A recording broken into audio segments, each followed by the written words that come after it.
So the rain comes running down here in the winter. So this is a rain channel that actually has a big drainage area in this area, about 2 feet by 2 feet. And then all this is mounded up. She's got deer grass on the edges. The grasses do like some water. And she's got her sea noses and salvias on the higher top of the mound.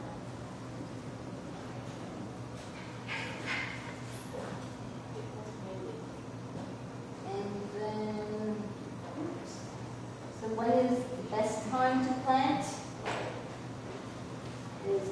Some people say fall, late November, well, most people say after summer rain occasions. So you want to plant to catch your winter rain. So you get free water, and you don't have to worry about whether things are drying out. You may drown if you have too much. But you don't know. December, you still can plant in December, but not on the coldest day.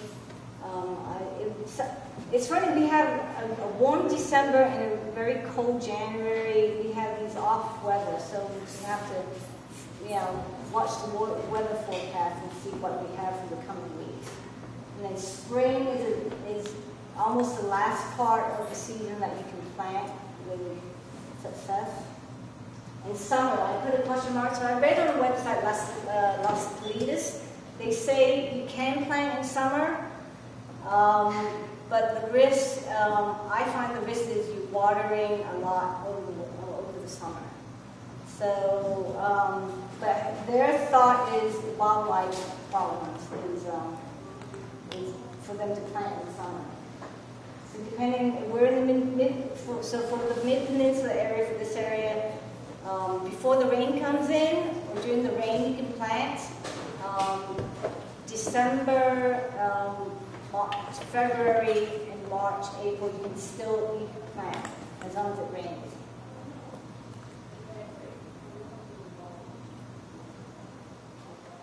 How do you plant? So with most plants, it's kind of small. So with most plants, even non-native plants, you use the same protocol.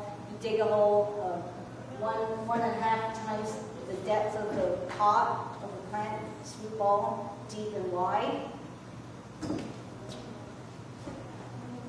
And then what I like to do, because we have heavy clay soils, I use a shovel and break the side and break the bottom so the roots can go out of the pot. We call it clay pot, because if you just dig a hole, you actually seal off the edges of your hole because it's clay.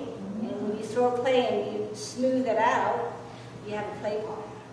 So I want to break that clay layer so that it's kind of loose and the roots will kind of be able to move out of that hole and expand and thrive. Otherwise, they just go round and round in a circle, and then you end up with, it strangles itself over time.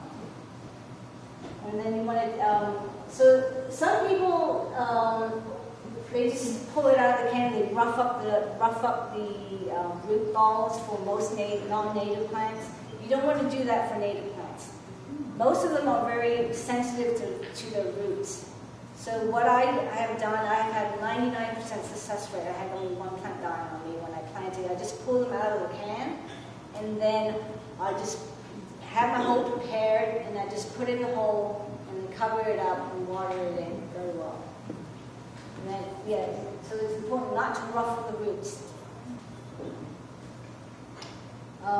You may want to gopher-proof your plants. If you're in the urban area, you may have a lot of gopher problems. Some people don't like to gopher-proof the plants because they have problems. They may have problems coming out of the netting, but some people just are replacing plants over and over again because they've got a lot of problems with the gophers. I don't know, an option is calling animal control. I don't know. And then we have problems with wood rats as well in the area. And I have a property up here, and the wood rats have moved in. And they've eaten everything almost, so I have them cage in the bottom and cage on the top for the time being. So, but if you're in the urban area, you won't have that problem. So hopefully it's maybe go for all that.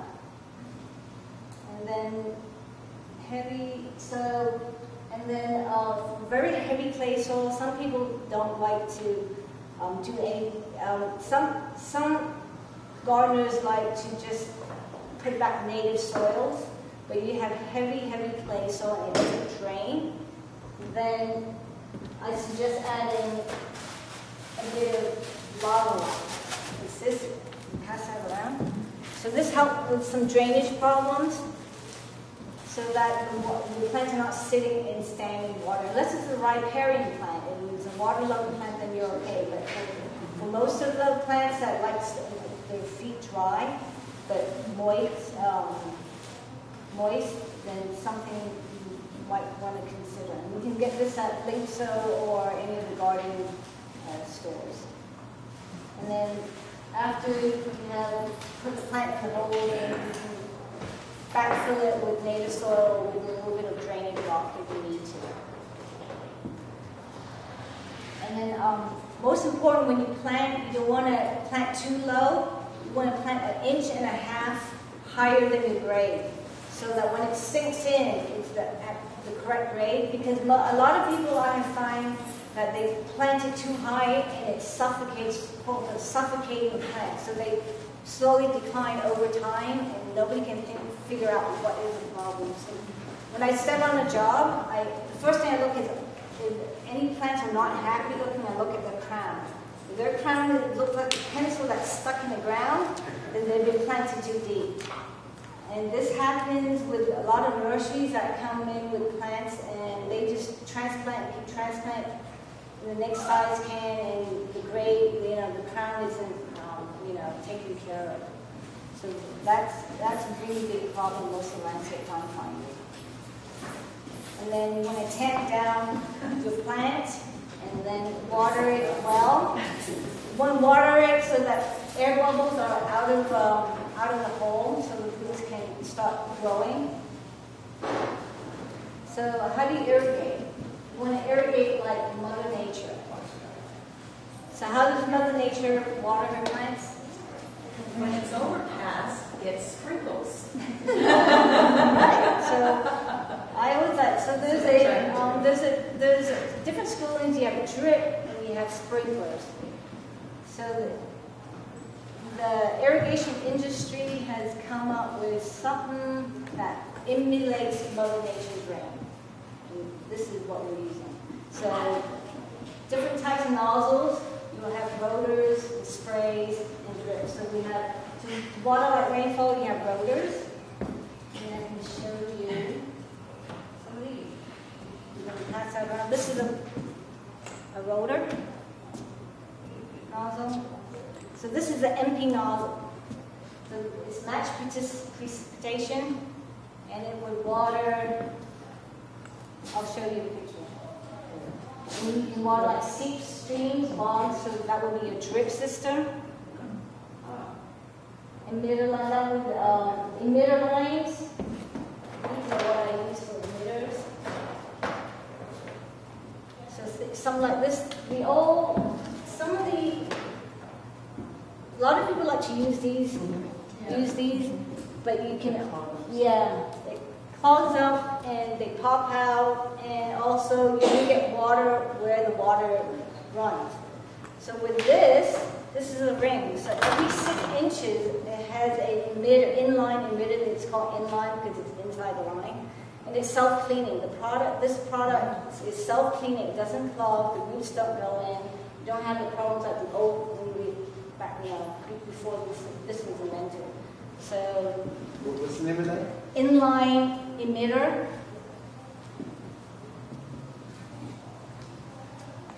And then you have tech lines. These are similar for tech line. This is the tech line. So,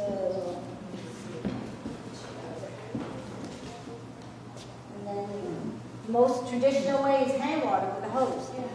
Deep watering, they like that. So, water like rain. This is how waters, the max precip, the MP rotors, the one that's coming out, and the several. So it's very easy to change from your current system. You've got a spray head. This is your normal spray head. So you can take out your nozzle, take out the filter, and put it in. Just make sure you have the filter in there and put it in. And it's adjustable, and it'll water like this.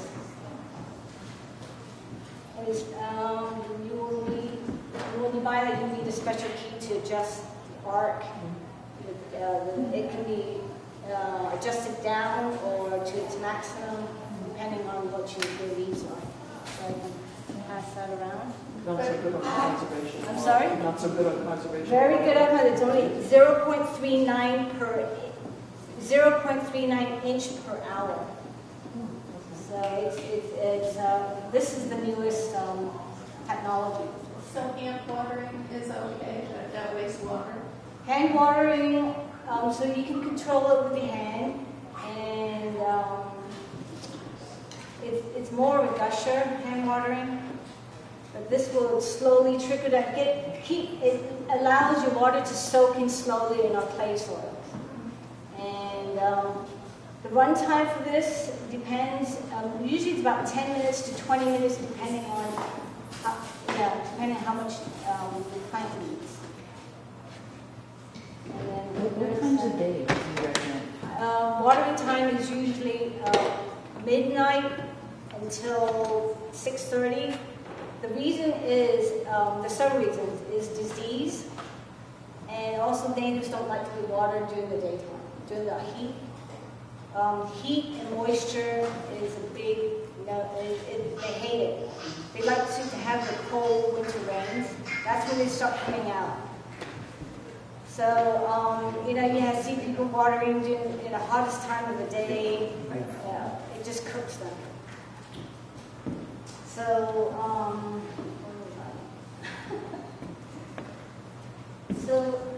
as I was talking about the irrigation, so the inline, this is a sample of the inline emitter. So they come in big 2 inches for your trees. These are good for your trees. So it's a half a gallon per hour for one of these. Each hole is half a gallon per hour, so you need to multiply how many holes you have in the line around the tree, around the plant, to figure out how many gallons an hour that you're watering. So,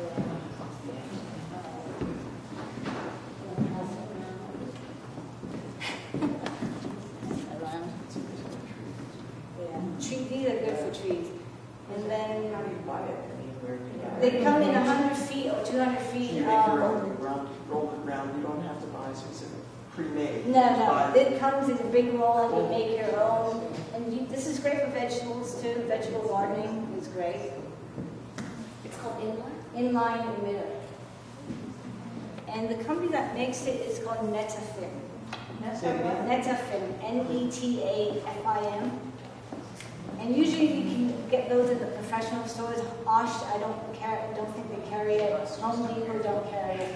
So you might want to talk with your gardener. If they can go to the professional store and get that from you. Or you can get it at Horizon, which is out in Menlo Park. You just have to pay cash for it or credit card, and you don't get the landscape discount.